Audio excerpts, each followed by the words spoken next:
Hello students, कैसे हैं आप सभी। उम्मीद है सभी अच्छे होंगे।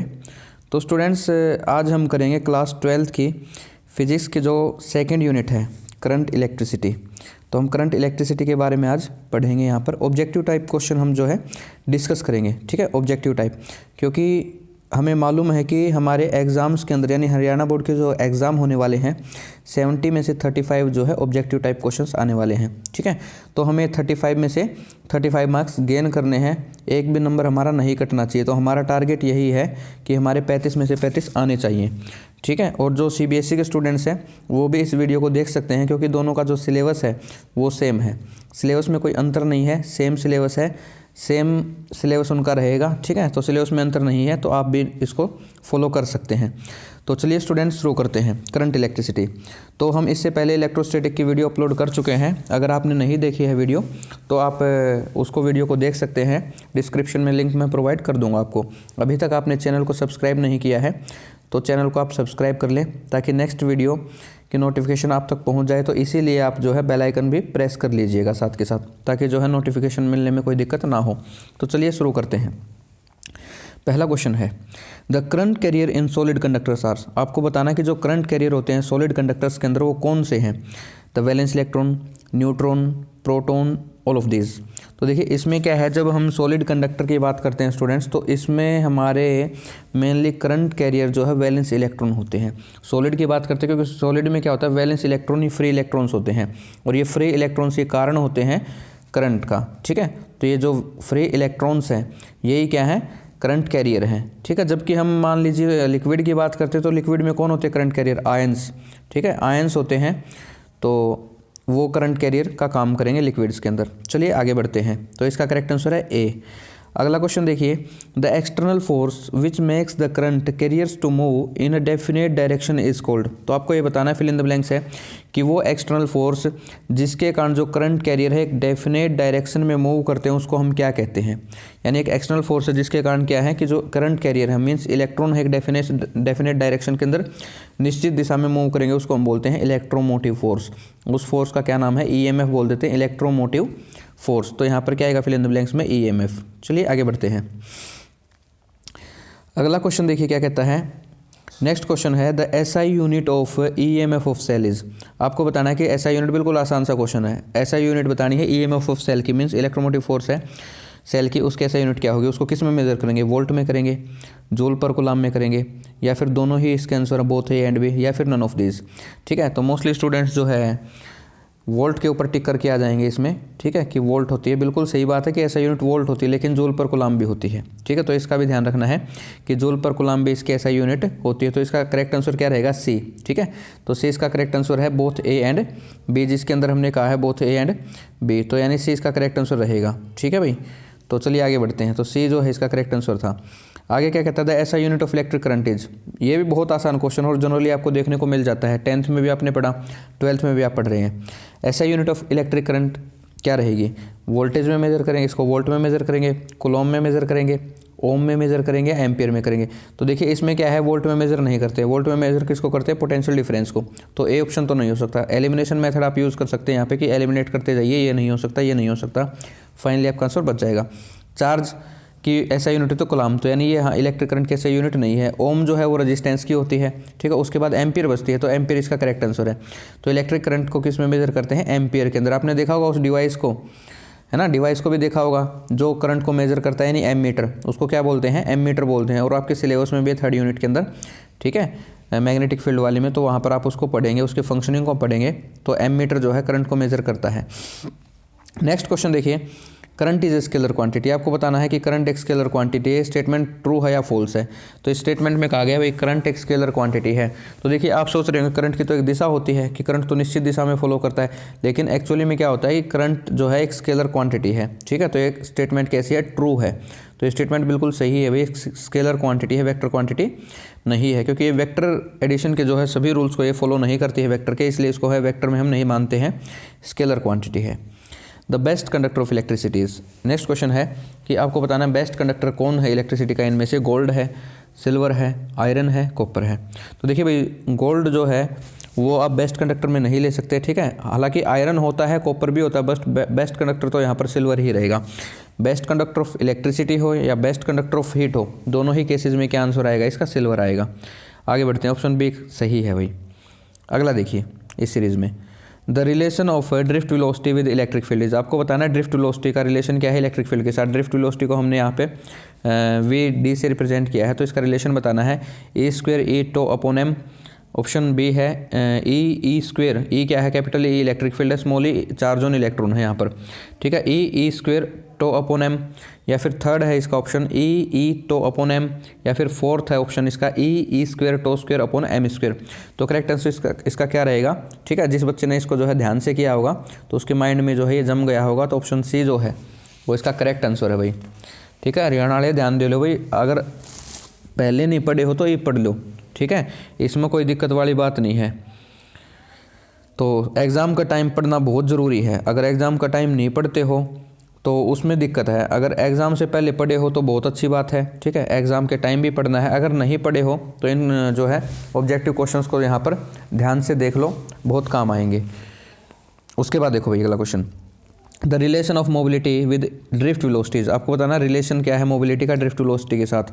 तो म्यू यहाँ पर मोबिलिटी है, तो mu is equal to V D upon E, mu is equal to V D square upon E, mu is equal to V D cross E यानी into E, V square is equal to V D upon E square. तो correct answer क्या रहेगा इसका, देखिए इसकी definition पर जाइए कि मोबिलिटी की डेफिनेशन क्या थी, drift velocity per unit electric field, ऐसा ही था, ठीक है। तो इसका करेक्ट आंसर क्या रहेगा, ए इसका करेक्ट आंसर है भाई, ठीक है, drift velocity per unit electric field, तो ए इसका करेक्ट आंसर है। आगे बढ़ते हैं, द मोबिलिटी इज़ ऑलवेज, बहुत ही इंटरेस्टिंग क्वेश्चन है भाई। मोबिलिटी हमेशा पॉजिटिव होगी, नेगेटिव होगी, जीरो होगी या दोनों ही होंगी, बहुत पॉजिटिव एंड नेगेटिव।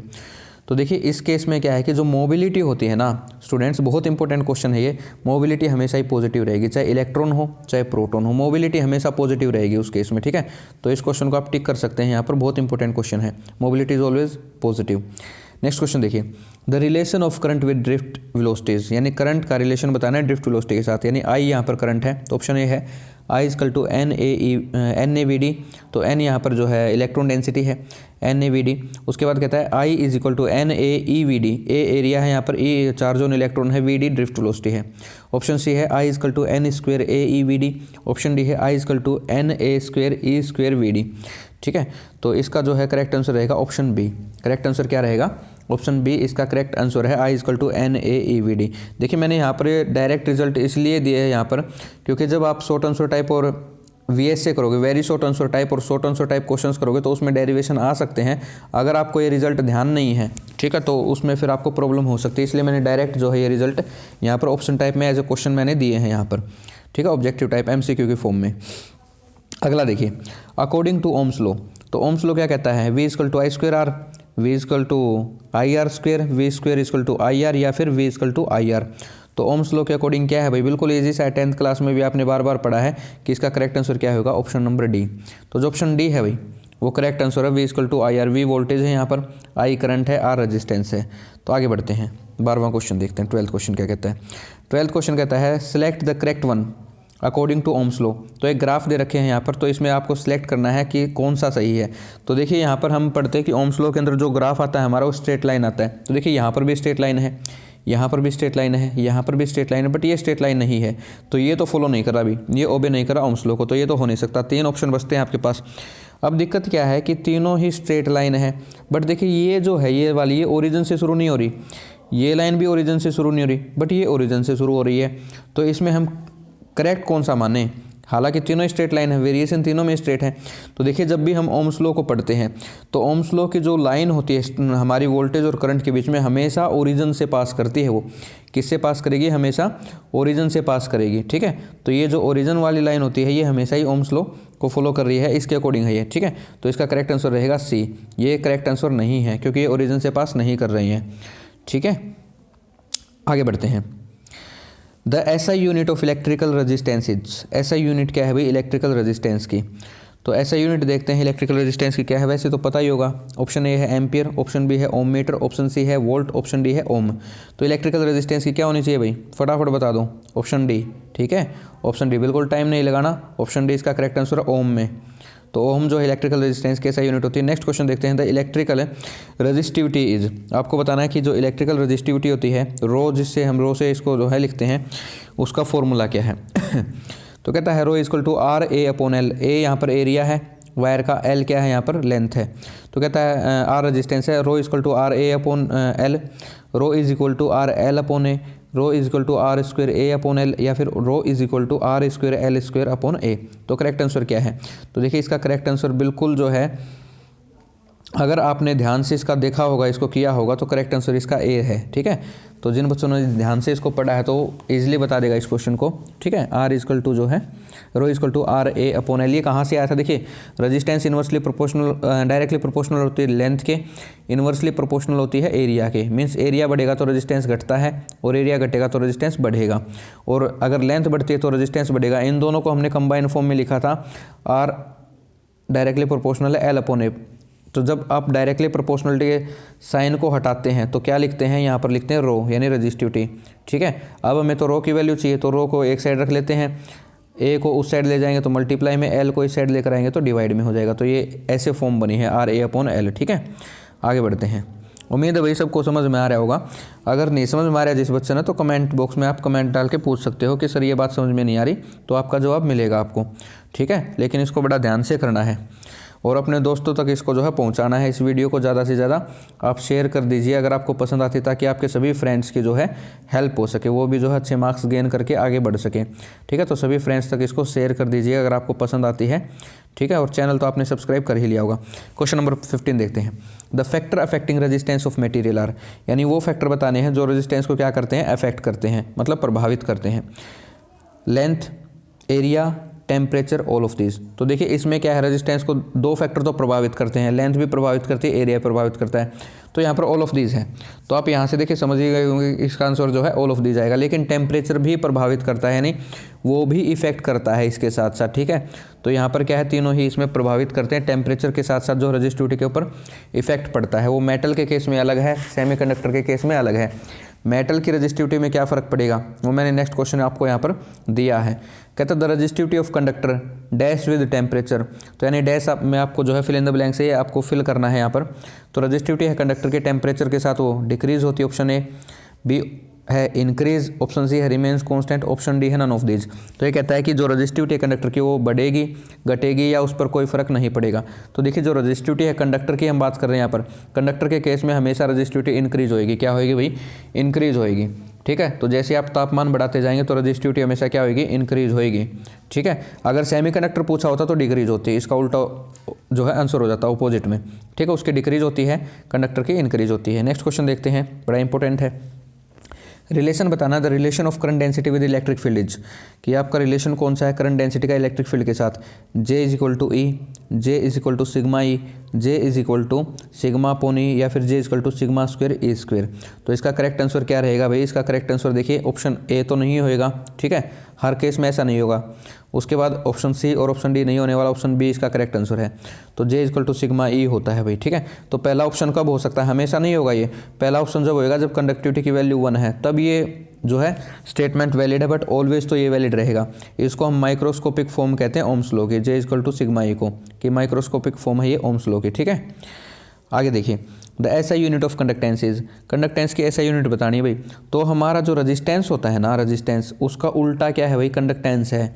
रेजिस्टेंस का जो है इनवर्स है वो क्या है? कंडक्टेंस है। ठीक है, तो इसका जो है रेजिस्टेंस अगर ओम में है तो ओम का इनवर्स कर दें तो क्या हो जाएगा? ओम इनवर्स, है ना।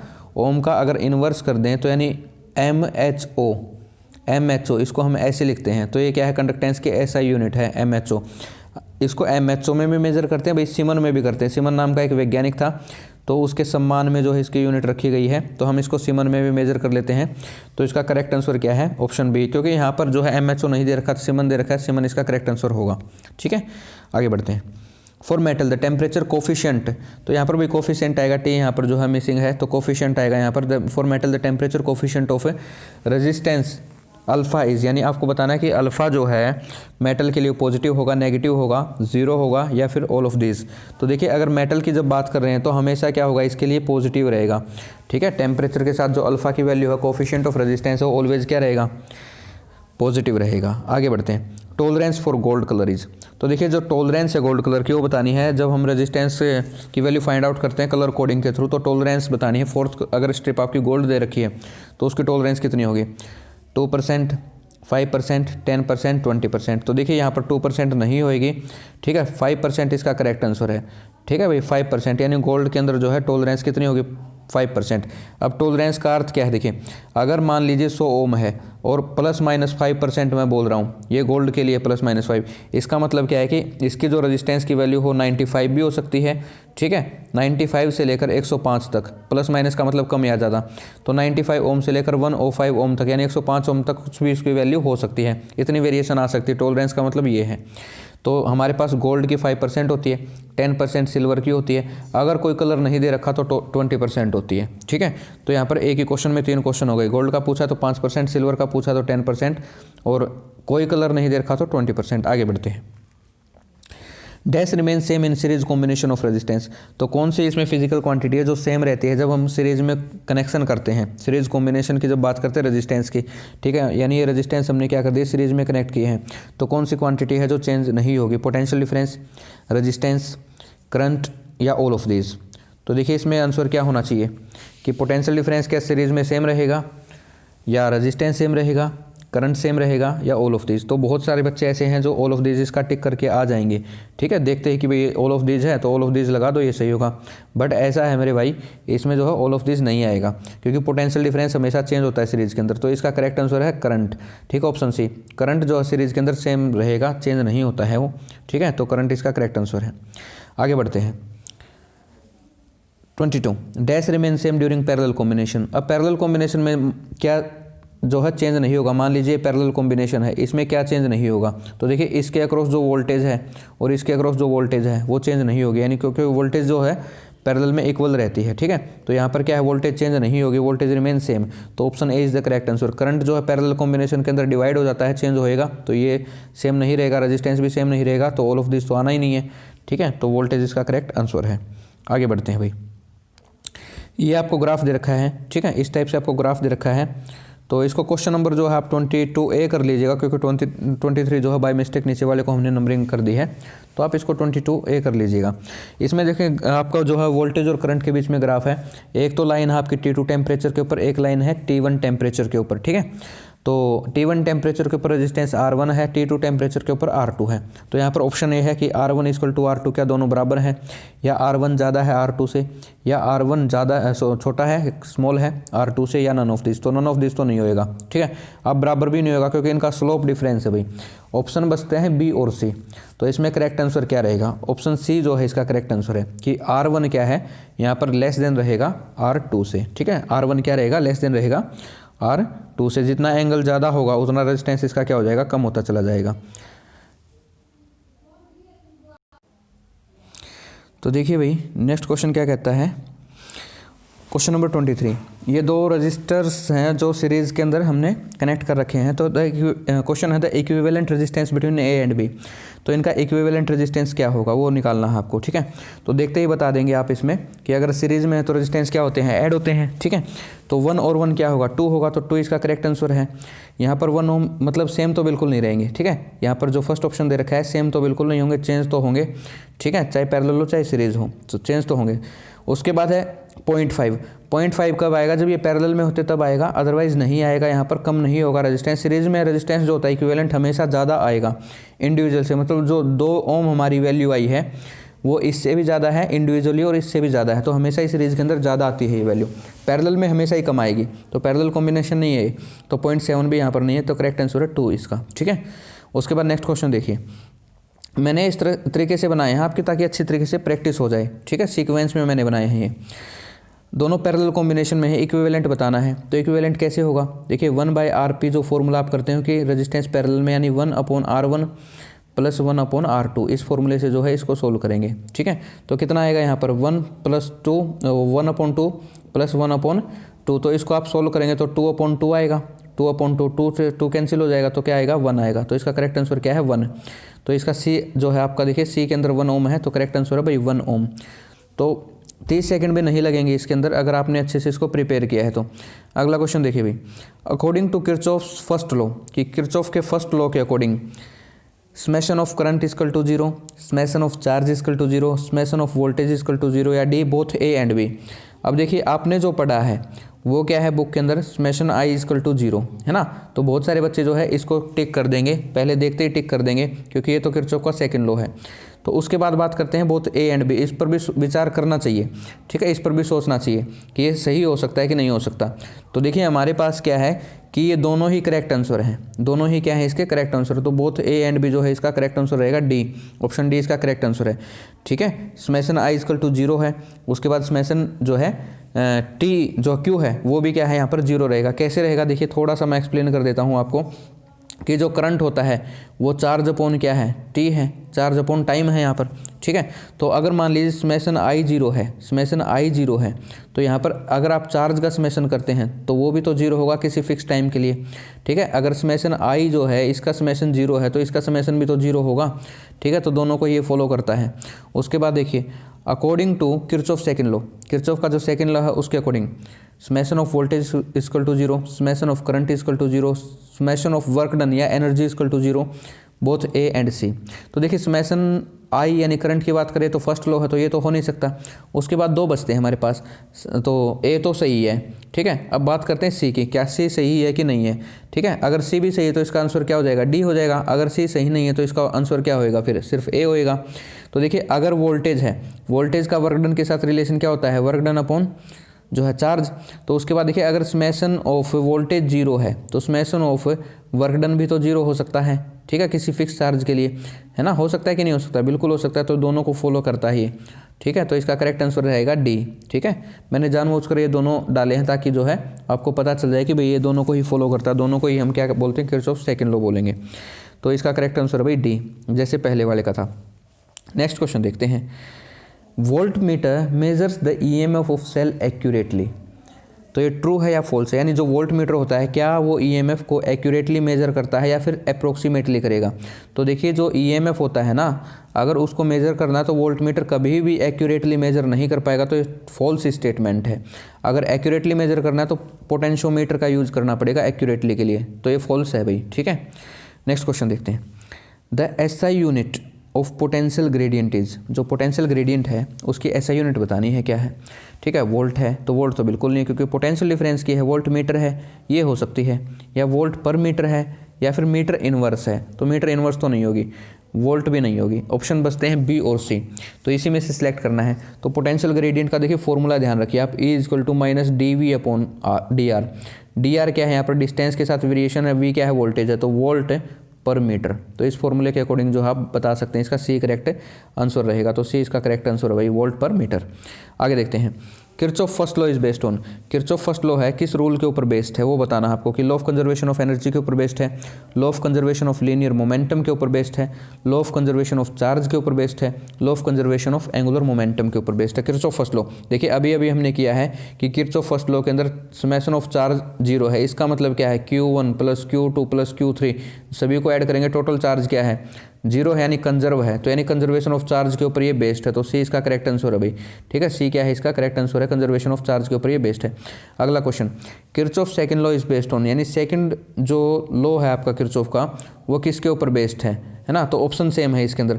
तो जो किरचॉफ सेकंड लॉ है उसके अंदर देखिए हमने कहा था summation of W equal to zero, mean से एनर्जी कंजर्व है, तो यहाँ पर क्या है ऑप्शन ए रहेगा। जो ऑप्शन दे रखे हैं कंजर्वेशन ऑफ एनर्जी के ऊपर ये बेस्ड है, तो ऑप्शन ए इसका जो है करेक्ट आंसर रहेगा, ठीक है। क्वेश्चन नंबर 30 का नेक्स्ट देखते हैं। Kirchhoff law is applicable to AC, DC, both A and B, none of this. AC का मतलब है अल्टरनेटिंग करंट, ठीक है। DC का मतलब डायरेक्ट करंट। तो क्या कहता है कि अल्टरनेटिंग करंट के ऊपर एप्लीकेबल है, या डायरेक्ट करंट के ऊपर एप्लीकेबल है, या बोथ के ऊपर एप्लीकेबल है, मीन्स दोनों के ऊपर एप्लीकेबल है, या नन ऑफ दिस। तो करेक्ट आंसर क्या है कि किरचॉफ लॉ आप चाहे AC के ऊपर लगाएं चाहे DC के ऊपर लगाएं, भाई दोनों के ऊपर वैलिड है ये, ठीक है। दोनों के ऊपर क्या है, वैलिड है। तो बोथ ए एंड बी इसका करेक्ट आंसर रहेगा। मुझे उम्मीद है भाई देखो आपकी जो है नॉलेज के अंदर कुछ ना कुछ जो है ऐड हो रहा होगा, मुझे जो है ऐसी उम्मीद है, ठीक है। अगर आपको भी लगता है तो कमेंट कीजिएगा, अगर कोई प्रॉब्लम है तो भी आप कमेंट कर सकते हैं, कोई दिक्कत वाली बात नहीं है, ठीक है। ज़रूर आपका जो है कमेंट का आंसर दिया जाएगा, लेकिन रेलिवेंट होना चाहिए, ठीक है, टॉपिक से जुड़ा हुआ होना चाहिए। ऐसा नहीं है कि इधर उधर के कुछ भी आप पूछ लें, तो टॉपिक से जुड़ा हुआ वो प्रॉब्लम आपकी होनी चाहिए। It is necessary to keep the length of slide bridge wire 1 metre. Next question है, कहता है क्या जो स्लाइड ब्रिज मीटर है उसमें सिर्फ 1 मीटर की वायर को लेना जरूरी है, नेसेसरी है, ट्रू है या फॉल्स है? तो बिल्कुल फॉल्स स्टेटमेंट है भाई ये, ठीक है। जरूरी नहीं कि 1 मीटर की हो, हम अपनी इच्छा से कुछ भी ले सकते हैं, हमारा जो है वैलिड तो रहेगा वो, ठीक है। उस केस में चेंज तो नहीं होगा हमारी स्टेटमेंट। तो वही है कि आप 1 मीटर ले, 2 मीटर ले, बट हमारी सुविधा के लिए हम ले लेते हैं ताकि मेजरमेंट में आसानी हो, इसलिए 1 मीटर ले लेते हैं। जनरली आप कुछ भी ले सकते हैं। तो फॉल्स स्टेटमेंट थी ये, हमेशा ऐसा नहीं होगा। According to Joule heating law, तो जूल सीटिंग लॉ के अकॉर्डिंग क्या होगा? H equal to I R T, H equal to I square R T, H equal to I T, H equal to I R square T. H क्या है? Heat है, I current है, R resistance है, T time है, किस time के लिए flow किया है, वो कितने टाइम के लिए फ्लो किया है। तो इसका करेक्ट आंसर रहेगा भाई बी, ठीक है। तो जूल्स लॉ के अकॉर्डिंग क्या है? हीट जो है आई स्क्वेयर आर टी के इक्वल होती है। आगे बढ़ते हैं। The SI unit of electric power is, बहुत ईजी क्वेश्चन है कि SI यूनिट बतानी इलेक्ट्रिक पावर की। एम्पीयर वोल्ट होगी, जूल पर सेकंड होगी, वोट होगी, ऑल ऑफ दीज। अरे भाई ये तो ऑल ऑफ दीज आ गया यहाँ पर, फिर कन्फ्यूज़न में पड़ गए कि सर हमने तो वाट पढ़ा था, ठीक है। तो वोट है तो वही, जूल पर सेकंड तो पढ़ा ही नहीं, एम्पीयर पर वोल्ट पे नहीं पढ़ा, बट ऑल ऑफ दीज भी दे रखा है, तो कहीं कंफ्यूज करने के लिए तो नहीं दे रखा, बिल्कुल दे रखा है। इसका correct answer all of these ही रहेगा। तो तीनों ही SI यूनिट है इसकी, ठीक है। पावर की जूल पर सेकंड भी होती है, ठीक है, उसके बाद वोट भी होती है। जूल पर सेकंड कैसे होगी? पावर क्या होती है? वर्क डन अपॉन टाइम, ठीक है। तो वर्क डन को किस में मेजर करते हैं? जूल के अंदर। टाइम को किस में मेजर करेंगे? सेकंड में। तो जूल पर सेकंड हुई कि नहीं हुई? बिल्कुल हुई। तो वोट भी होती है, जूल पर सेकंड भी होती है, तो ऑल ऑफ दिस इसका आंसर हुआ कि नहीं हुआ? बिल्कुल हुआ। तो एम्पीयर वोल्ट भी होगी भाई, कंफ्यूज मत होइएगा, ठीक है। आप बोलेंगे एम्पीयर वोल्ट कैसे हुई? तो देखिए पावर जो है V इंटू आई के इक्वल भी रहेगी, तो इसको वोल्ट में मेजर करेंगे, इसको एम्पीयर में मेजर करेंगे, तो वोल्ट एम्पीयर हुई कि नहीं हुई? बिल्कुल हुई। तो यहाँ पर तीनों ही इसके करेक्ट आंसर है। नेक्स्ट क्वेश्चन देखते हैं। 1 horsepower is equal to, तो देखिए जो हॉर्स पावर है वो भी पावर की ही यूनिट, हम कमर्शियल तौर पे इसको यूज़ करते हैं। जैसे हम कहते हैं ना भाई ये मोटर 1 हॉर्स पावर की है, या ये तो 2 हॉर्स पावर की है पानी वाली मोटर। तो हॉर्स पावर को कमर्शियल व्यापारिक तौर पे हम यूज़ करते हैं। तो 1 हॉर्स पावर कितने वाट के इक्वल होता है भाई? 100 वोट के इक्वल होगा, 500 वोट के इक्वल होगा, 746 वोट के इक्वल होगा, 846 वोट के इक्वल होगा, ठीक है। तो इसका करेक्ट आंसर क्या है? C option. तो 746 वोट के इक्वल 1 हॉर्स पावर होता है, ठीक है। 1 हॉर्स पावर किसके इक्वल होगा? 746 वोट के इक्वल। अगला देखते हैं क्वेश्चन क्या कहता है। The commercial unit of electric energy is, commercial unit बतानी है इलेक्ट्रिक एनर्जी की। यहाँ पर देखिए इलेक्ट्रिक एनर्जी है, ध्यान रखिएगा, किलोवाट है, बिल्कुल नहीं है क्योंकि ये तो पावर की है। किलोवाट आवर है, ये हो सकती है, इस पर डिस्कस करेंगे। उसके बाद वोल्ट, वोल्ट नहीं होगी, पोटेंशियल डिफरेंस की भाई। एम्पियर तो करंट की है, तो कौन बच गया? Kilowatt hour. तो इलेक्ट्रिक एनर्जी की यहाँ पर क्या है? Commercial unit kilowatt hour. तो हमारी जो मीटर के अंदर यूनिट होती है ना भाई, 1 यूनिट निकाल दी, तो 1 यूनिट किसके इक्वल होती है? 1 किलोवाट आवर की इक्वल होती है। हम कहते हैं ना भाई हमारी तो 250 यूनिट आई है, इसका मतलब 250 किलोवाट हमने जो है किलोवाट आवर जो है हमने एनर्जी कंज्यूम की है उस केस में। तो 1 किलोवाट इज इक्वल टू, तो 1 किलोवाट आवर की बात करें, sorry 1 kilowatt hour is equal to, तो किसके इक्वल होएगा आपका 1 किलोवाट आवर? तो देखिए यहाँ पर जूल में आपको बताना है, क्योंकि ये भी एनर्जी है ना, एनर्जी कंज्यूम, तो जूल में बताना है। तो इसका है भाई, पहला ऑप्शन है 16 गुना में 10 की पावर 4, ऑप्शन बी है 2 गुना 10 की पावर 5, ऑप्शन सी है 3 गुना 10 की पावर 5, ऑप्शन डी है 3.6 गुना 10 की पावर 6, ठीक है। तो इसका करेक्ट आंसर क्या होना चाहिए? देखिए इसका करेक्ट आंसर जो है आपको अलग से ही दिख रहा है, तो डी इसका करेक्ट आंसर रहेगा, ठीक है। 3.6 गुना 10 की पावर 6 इसका करेक्ट आंसर है, ठीक है। तो डी इसका करेक्ट आंसर रहेगा भाई। आगे बढ़ते हैं, लास्ट क्वेश्चन है आपका ये। We have 3 bulbs 25 watt, 40 watt and 60 watt, which of these has lowest resistance.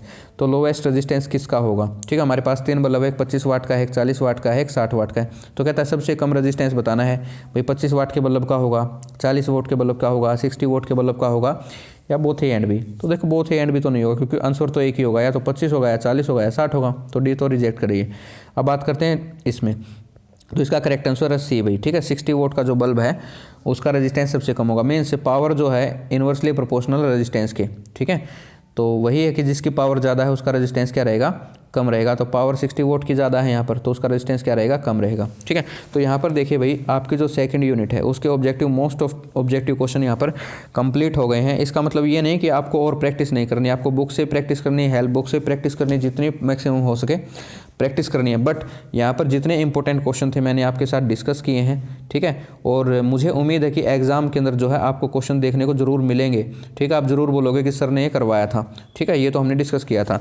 तो अगर आपको वीडियो पसंद आई है तो चैनल को जरूर आप सब्सक्राइब कर दीजिएगा, ठीक है। चैनल को सब्सक्राइब कर दीजिएगा, बेल आइकन को प्रेस कर दीजिएगा, ताकि अगली जो है वीडियो का नोटिफिकेशन आप तक पहुंच जाए, ठीक है। और अपने फ्रेंड्स तक इसको भाई ज़्यादा से ज़्यादा शेयर कर दीजिएगा, ताकि आपके फ्रेंड्स भी जो है आपकी जो है हेल्प ले सकें, ठीक है, इस वीडियो की हेल्प ले सकें और आपका जो है गुणगान गा सके, भाई तुमने हमें शेयर किया था तो हमारे अच्छे मार्क्स आ पाए, ठीक है। तो दोस्तों की भी हेल्प करें, अपने अगर आपका भाई बहन है तो उस तक ये वीडियो पहुंचा दें, शेयर कर दीजिए।